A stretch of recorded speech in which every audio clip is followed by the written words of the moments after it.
Hello everyone. तो आज के वीडियो में डिस्कस करने वाले हैं गिफ्ट अंडर मुस्लिम लॉ, जिसको हिबा भी बोलते हैं मुस्लिम लॉ के अंडर में। ठीक है, तो आज का हमारा ये पार्ट फर्स्ट है गिफ्ट अंडर मुस्लिम लॉ का, और उसके बाद हम हमारा नेक्स्ट लेक्चर होगा पार्ट टू, जिसके अंदर हम आगे के पॉइंट्स को डिस्कस करेंगे। तो पार्ट फर्स्ट में हम डिस्कस करने वाले हैं मीनिंग और उसके रिक्विजिट्स। ठीक है, और उसके अंदर हम कुछ कंडीशंस पढ़ेंगे, पार्टीज कितनी होती है इसके बारे में हम जानेंगे गिफ्ट में। ठीक है, इसको हम हिबा भी बोलते हैं, इसको आप याद रख लेना। अंडर मुस्लिम लॉ में इसको हिबा कहा जाता है गिफ्ट को। तो चलिए स्टार्ट करते हैं। पहले हम इसकी डेफिनेशन और इसकी मीनिंग को समझते हैं। ए हिबा और सिंपल गिफ्ट्स मतलब कि इंटरवाइवस मतलब कि एक लीगल टर्म है गिफ्ट के। ठीक है, means the donation of a thing from which the Downey में डिराइव बेनिफिट, मतलब कि इसमें डोनेशन दी जाती है किसको, डोनी को। इसमें दो पार्टी होते हैं, एक डोनर एक डोनी। जो डोनी होता है वो बेनिफिट लेता है, ठीक है, किससे, जो डोनेशन होती है बाय द डोनर। तो इसमें यही है, इसका मीनिंग यही था। ठीक है, इसका डेफिनेशन है, it is defined as unconditional transfer of property made immediately and without any exchange और consideration by one person to another and accepted by और ऑन बिहाफ ऑफ लेटर। मतलब इसमें ये कहा है कि ये जो मतलब कि कुछ भी अगर दिया जाता है एज अ डोन, कुछ भी डोनेट किया जाता है किसको, गिफ्ट के तौर पर दिया जाता है, या फिर वो प्रॉपर्टी हो, ठीक है, ट्रांसफर की जाती है प्रॉपर्टी, तो वो अनकंडीशनल बेसिस पर की जाती है, उसके ऊपर कोई कंडीशन नहीं होती है, और ना ही वो उसमें कोई एक्सचेंज होता है और ना ही उसमें कोई कंसिडरेशन होता है। जो समथिंग इन रिटर्न दिया जाता है उसमें कोई ऐसा कुछ नहीं होता, ना ही एक्सचेंज होता है। ठीक है, कंसिडरेशन के आपको इसके बारे में पता ही होगा। By one person to another मतलब कि इसके अंदर एक दूसरे से कुछ भी नहीं लिया जाता है, इसके अंदर सिर्फ गिफ्ट दिया जाता है बाय द डोनर। ठीक है, एंड एक्सेप्टेड बाय और ऑन बिहाफ ऑफ लेटर। ठीक है, मतलब ये एक्सेप्ट किया जाता है एक डोनर के बिहाफ में, जो भी है उसके द्वारा भी उसको एक्सेप्ट किया जा सकता है। ठीक है, in Muslim law the property may also be transferred by way of will which will take the effect after his death. मतलब कि जो प्रॉपर्टी होती है उसको बाय विल भी ट्रांसफर किया जाता है आफ्टर हिज डेथ, मतलब कि जिसकी प्रॉपर्टी है उसकी डेथ के बाद वो एक उससे पहले विल बना कर रखता है, जिसको भी ट्रांसफर करनी होती है उसको एज अ गिफ्ट, तो वो गिफ्ट हो जाएगी बाय द विल।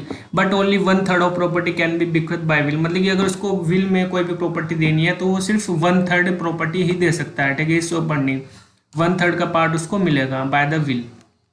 तो ये था इसमें अंडर इसके अंदर डेफिनेशन और इसका मीनिंग।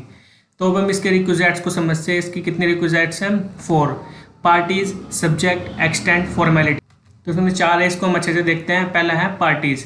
इसके अंदर कितनी पार्टीज, दो पार्टीज होती है, डोनर और डोनी। देखते हैं इसमें क्या है, इनको डोनर डोनी को समझते हैं। The parties to a gift transaction are two, मतलब कि दोनों के बीच में होता है ट्रांजेक्शन, एक ही करता है, डोनर करता है सिर्फ डोनी को। द डोनर, डोनर कौन होता है, that is the person who makes the gift, जो मतलब गिफ्ट देता है। ठीक है, जो गिफ्ट बनाकर उसको देता है। Donor must have attend the age of majority, मतलब कि जो डोनर रहता है उसकी मेजोरिटी एज होनी चाहिए, तब जाकर वो गिफ्ट दे सकता है। ठीक है, must be of sound mind, और वो साउंड माइंड का भी होना चाहिए। And must be free of any fraudulent और कोर्सिव इन्फ्लुएंस, मतलब उसके ऊपर कोई भी फ्रॉडुलेंट और कोर्सिव इन्फ्लुएंस नहीं होना चाहिए, वो मस्ट बी फ्री होना चाहिए और साउंड माइंड का होना चाहिए जो डोनर है। ठीक है, अब डोनी के बारे में समझते हैं। Donee the person who takes something as gift, मतलब कि जो पर्सन एज अ गिफ्ट लेता है, ठीक है, उसको डोनी कहा जाता है, जो गिफ्ट लेता है डोनर से। Donee any person capable of holding property, जो डोनी जो वो मतलब कि जो डोनी होता है वो कैपेबल होना चाहिए होल्डिंग, जो प्रॉपर्टी को होल्ड कर सके, ठीक है, रख सके, वो कैपेबल होना चाहिए इसमें। Which includes a juristic person, वो एक जुरिस्टिक पर्सन भी होना चाहिए। May be the Downey of a gift, जिसको ऐसे गिफ्ट दिया गया है डोनी को। ठीक है, द सेक्स, एज, क्रीड और religion are no part to the taking of gift, मतलब कि वो पर्सन जो डोनी है वो कोई भी हो सकता है, मतलब कि लड़का लड़की, मेल फीमेल कुछ भी हो सकता है, उसकी एज कितनी भी हो सकती है, उसकी ऐसा नहीं है कि जिस तरह से डोनर में थी उसकी मेजोरिटी एज होनी चाहिए, इसमें कोई ऐसी दिक्कत वाली बात नहीं है, इसमें माइनर एज भी चलेगी। ठीक है, चाहे वो बच्चा हो, लेकिन उसको वो कैपेबल होना चाहिए होल्डिंग करने के लिए प्रॉपर्टी को, ठीक है, होल्ड कर सके, जो उसका कोई भी रिलीजन होना चाहिए, ठीक है, उसके ऊपर कोई बार नहीं है कि वो गिफ्ट ले सके। तो ये था डोनर डोनी का, इसके अंदर जो पार्टी होती है समझ लिया हमने इसको। अब सेकंड इसका रिक्विजिट्स है सब्जेक्ट ऑफ गिफ्ट, क्या सब्जेक्ट होना चाहिए गिफ्ट का। इट कैन बी एनीथिंग, मतलब कि कुछ भी हो सकता है। Over which right of property में भी एक्सरसाइज, जिस प्रॉपर्टी पर उसका राइट एक्सरसाइज है, ठीक है, वो which can be reduced to possession, मतलब कि अपनी पोजेशन से रिड्यूस हो सकता है, जो हो सकती है, ठीक है, वो प्रॉपर्टी। विच एग्जिस्ट इधर एज स्पेसिफिक एंटिटी, मतलब कि एक स्पेसिफिक एंटिटी जैसे कि सेपरेट लीगल एंटिटी होती है, ठीक है, वो एग्जिस्ट होना चाहिए। Anything which comes within the meaning of the word माल, मतलब कि जो माल के मीनिंग में आता है, ठीक है, वो भी प्रॉपर्टी होती है जो माल बोलते हैं, ठीक है, मीनिंग ऑफ द वर्ड माल। तो ये था सब्जेक्ट ऑफ गिफ्ट, जो इसका सब्जेक्ट है गिफ्ट का। थर्ड रिक्विजिट है extent of donor's right to gift, मतलब कि क्या एक्सटेंट है डोनर का जो राइट, मतलब कि कितनी सीमा है डोनर की कि वो मतलब कि ऐसे गिफ्ट राइट दे सकता है। Donor power to gift his property is unrestricted, मतलब कि डोनर के पास अनरेस्ट्रिक्टेड पावर है, कितनी भी गिफ्ट दे सकता है एज अ प्रॉपर्टी की कितनी भी मतलब कि प्रॉपर्टी दे सकता है as a gift. He may not only give the whole of his property but also any portion he like, irrespective of the fact that disposition of property will adversely affect on the basis on the higher right to inherit the property। मतलब कि इस line का कहने का मतलब है कि वो अपनी प्रॉपर्टी में से कितना भी हिस्सा दे सकता है, उसके ऊपर कोई रेस्ट्रिक्शन नहीं है, ठीक है, और उसको कोई भी एडवर्सली इफेक्ट भी नहीं पड़ेगा, ठीक है, डिस्पोजिशन ऑफ प्रॉपर्टी में, और जो विल करता है, ठीक है, inherit the right to inherit the property, ऐसा हायर भी दे सकता है। तो ये था हमारा third point.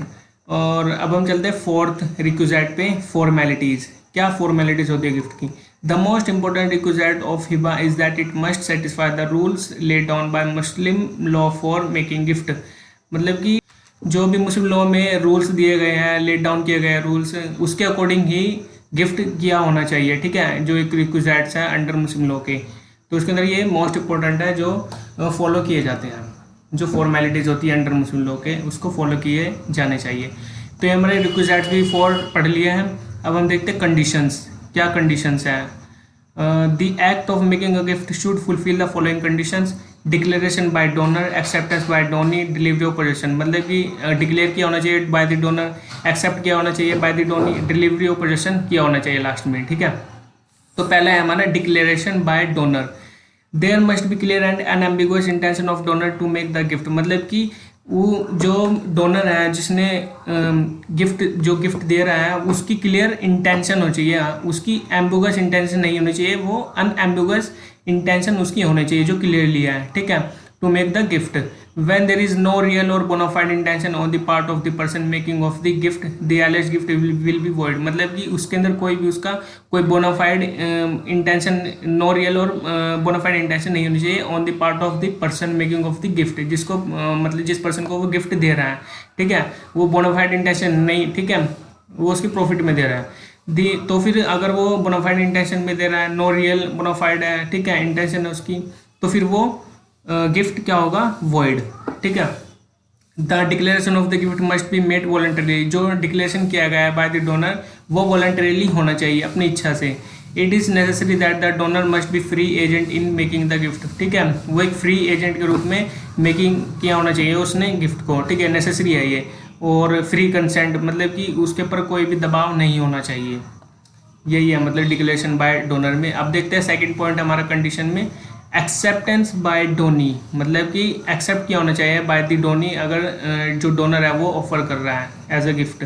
There must be an acceptance of gift by और on behalf of the donee, मतलब कि जो गिफ्ट है वो एक्सेप्ट किया होना चाहिए बाय द डोनी, और उसके बिहाफ में कोई भी पर्सन उसके गिफ्ट को एक्सेप्ट कर सकता है, ठीक है। It may be either actual और constructive account to the circumstances of the case, मतलब कि एक्चुअल और कंस्ट्रक्टिव अकाउंट होना चाहिए as a circumstances of the case में। इसमें एक केस है जिसमें बताया गया कि अगर एक्सेप्ट नहीं भी करता है डोनी तो फिर मतलब कि वो एक्सेप्ट कैसे होगा, तो इसके अंदर केस में बताया कुमार उन्नीसा वर्सेस हुसैनी बेबी, इसको समझ लेते हैं। In this case Allahabad high court held that where a father और other guardian make the donation of his minor son और other word acceptance is not necessary, मतलब इसमें कहा गया है कि एक्सेप्टेंस की ज़रूरत नहीं है, इसमें कोई नेसेसरी नहीं है कि एक्सेप्टेंस होनी चाहिए। अगर फादर या फिर कोई गार्जियन किसी माइनर सन को कोई प्रॉपर्टी ये गिफ्ट में दे रहा है, ठीक है, डोनेशन कर रहा है, तो उसके अंदर कोई एक्सेप्टेंस नहीं होनी चाहिए, ठीक है। तो इस केस में यही था। अब हम देखते हैं अपने थर्ड कंडीशन में डिलीवरी ऑफ पोजेशन, मतलब कि डिलीवरी तो होगी, जो पोजेशन दिया होना चाहिए अगर ऑफर और एक्सेप्टेंस हो जाती है दोनों पार्टी में। तो the third essential for the validity of a gift is delivery of possession, मतलब कि जो थर्ड इसेंशियल पॉइंट है ये, इसमें वैलिडिटी होनी चाहिए, गिफ्ट इज डिलीवरी, मतलब कि डिलीवर हो जाना चाहिए जो गिफ्ट किया है उसने, ऑफर और जो एक्सेप्ट किया है बाय द दोनों। The other elements of hiba will have no effect unless they are accompanied by delivery of possession. जो अदर एलिमेंट्स हैं हिबा के will have no effect unless they are accompanied, इसमें कुछ मतलब कि एग्जेप्शंस भी हैं। हर possession means only such possession as nature of the subject is capable of exception, gift without actual delivery of possession, मतलब कि इसमें जो गिफ्ट किया जाता है वो without actual delivery of possession भी दिया जा सकता है, मतलब कि बिना डिलीवरी किए। तो इसके अंदर कुछ एक्सेप्शंस हैं, इसके बाद हमारा लेक्चर ये कंक्लूड हो जाएगा। ठीक है, इन एक्सेप्शन को हम समझ लेते हैं जिससे आपको क्लियर होगा डिलीवरी ऑफ पोजीशन का जो एक कंडीशन है। ठीक है, पहला एक्सेप्शन है gift by father to his minor और ल्यूनेटिक सन डॉटर, मतलब कि इसमें अगर गिफ्ट किया जाता है बाय द फादर किसको, अपने माइनर सन को या फिर ल्यूनेटिक सन डॉटर को। ठीक है, जो मतलब कि माइनर जिसने अपनी मेजोरिटी एड कंप्लीट नहीं की है, या फिर ल्यूनेटिक है, ठीक है, जो पागल है, मतलब कि जो फिजिकली या फिर मेंटली सही नहीं है, तो उनको गिफ्ट किया जा सकता है और without any delivery of possession. No transfer of possession is required in case of gift by father to his minor lunatic child by a guardian to his ward. ठीक है, ये तो आपको समझ में आ गया होगा। तो इसमें एक केस है, इस केस को आपको पढ़ के अच्छे से आपको क्लियर होगा ये टॉपिक, ये मतलब कि जो पॉइंट है। In this case, it was observed by the court that parting of possession is not necessary when father makes gift of the dwelling house to his son and donor and the donnees are residing therein. इस case में ये था कि अगर जो father है, father अपने मतलब इस केस में ये था कि जो फादर है, फादर गिफ्ट करता है किसको, अपने जो उनके सन हैं, ठीक है, अपने सन को वो गिफ्ट करता है क्या, ड्वेलिंग हाउस। तो फिर वो ड्वेलिंग हाउस करता है तो और वो सभी उसमें रिसाइड करते हैं, रहते हैं उसमें, तो उसके अंदर कोई ज़रूरत नहीं है, कोई नेसेसिटी नहीं है कि वो उसको मतलब कि उसको पोजेशन डिलीवर करे। ठीक है, क्योंकि वो पहले से उसमें पोजेशन में है। तो इस केस में यही था। ठीक है, जो हमारा gift by a father to his minor lunatic son और डॉटर था। तो अब हम सेकंड एक्सेप्शन पे आते हैं। सेकंड एक्सेप्शन बोलता है donor and donee reside in the same house which is to be gifted, मतलब कि जो डोनर और डोनी है दोनों एक ही हाउस में रहते हैं।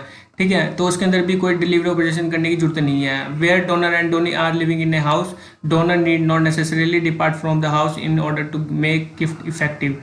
There must be clear intention to make gift and to part with position of property. इसके अंदर मतलब क्लियर इंटेंशन होनी चाहिए जो गिफ्ट किया उसने as a part with position of property. और इसमें जो नीड नहीं है कि नेसेसरी नहीं है कि वो मतलब कि जो उसका पोजीशन है वो दे, क्योंकि वो पहले से उस हाउस में रहते हैं दोनों, डोनर और डोनी। तो ये हमारा सेकंड एक्सेप्शन भी हो गया। Gift by husband to wife and vice versa, मतलब कि जो गिफ्ट किया जाता है बाय दी हस्बैंड किसको, वाइफ को, या फिर वाइफ ने हस्बैंड को कोई भी गिफ्ट दिया है तो उसके अंदर कोई जरूरत नहीं है कि वो उसमें डिलीवरी ऑपरेशन दे। ठीक है, delivery operation and the formalities regarding are not essential when the gift is made by the husband to the wife and vice versa, provided it can be inferred from the surrounding circumstances that he had real and bona fide intention to make the gift। मतलब कि इसमें कोई मतलब कि जो delivery operation है इसमें कोई ज़रूरत नहीं है, जो हस्बैंड एंड वाइफ है इन दोनों में अगर कोई भी गिफ्ट दिया या लिया जाता है तो उसमें कोई ज़रूरत नहीं है कि इसमें डिलीवरी ऑपरेशन दे। ठीक है, हस्बैंड एंड वाइफ के बीच में। तो हमारा सी पॉइंट भी हो गया है। अब हम अपने डी पॉइंट के एक्सेप्शन को देखते हैं। गिफ्ट बाय वन को शेयरर टू अनदर, मतलब जो गिफ्ट किया जाता है बाय द शेयरर टू को शेयरर। ठीक है, तो इसमें ये था कि when the intention of making gift is real and bona fide then it will be considered valid even without delivery operation, मतलब कि इसमें जो शेयरर है वो को शेयर को अपने कोई भी गिफ्ट देता है तो उसके अंदर कोई एब्सोल्युटली नहीं है कि उसके अंदर जो डिलीवरी ऑपरेशन है वो दे, वो विदाउट डिलीवरी ऑपरेशन भी कंसिडर किया जाएगा और वो वैलिड होगा। ठीक है, अब अपने ई एक्सेप्शन को देखते हैं। पार्ट डिलीवरी, किसी भी पार्ट जो डिलीवरी दी जाती है, किसी भी पार्ट को डिलीवर कर दिया जाता है तो उसकी जरूरत नहीं है कि उस पार्ट को भी दोबारा डिलीवर किया जाए। ठीक है, when there is an evidence that some of the properties in gift have been delivered the delivery operation of the rest may be inferred, मतलब कि कोई भी प्रॉपर्टी की डिलीवरी पहले से की जा चुकी है, जो प्रॉपर्टी का पार्ट है, कुछ पार्ट उसको पहले से ही डिलीवर किया जा चुका है तो उसके अंदर कोई ज़रूरत नहीं है कि जो गिफ्ट उसने मतलब कि एक्सेप्ट किया है, तो फिर उसके अंदर कोई जरूरत नहीं है कि उसको डिलीवर ऑपरेशन दिया जाए, ठीक है, क्योंकि उसने पहले ही उस पार्ट को डिलीवर किया जा चुका है। अब हम एफ एक्सेप्शन को देखते हैं, where donee is in possession. अगर डोनी पहले से ही पोजेशन में है तो उसके अंदर कोई जरूरत नहीं है कि उसको डिलीवर ऑपरेशन दिया जाए। Where donee is already in possession of property to be gifted delivery operation by the donor after it is not necessary. तो कोई नेसेसरी नहीं है कि उसको डिलीवरी ऑपरेशन दिया जाए, क्योंकि वो पहले से ही उस प्रॉपर्टी के पोजेशन में था, ठीक है। तो ये हमारा लेक्चर यहीं पर कंक्लूड होता है। ये हमारा पार्ट फर्स्ट था। हम पार्ट सेकंड में आप हमारी वीडियो देख सकते हैं हमारे प्लेलिस्ट में जाकर के मुस्लिम लॉ के। आपको यहाँ पर आई बटन का ऑप्शन दिखाई दे रहा है, इसको आप क्लिक करिए, हमारे सभी वीडियोस मुस्लिम लॉ की सभी लेक्चर आपको मिल जाएंगे, ठीक है। तो मिलते हैं हम अपनी नेक्स्ट वीडियो में। Bye bye.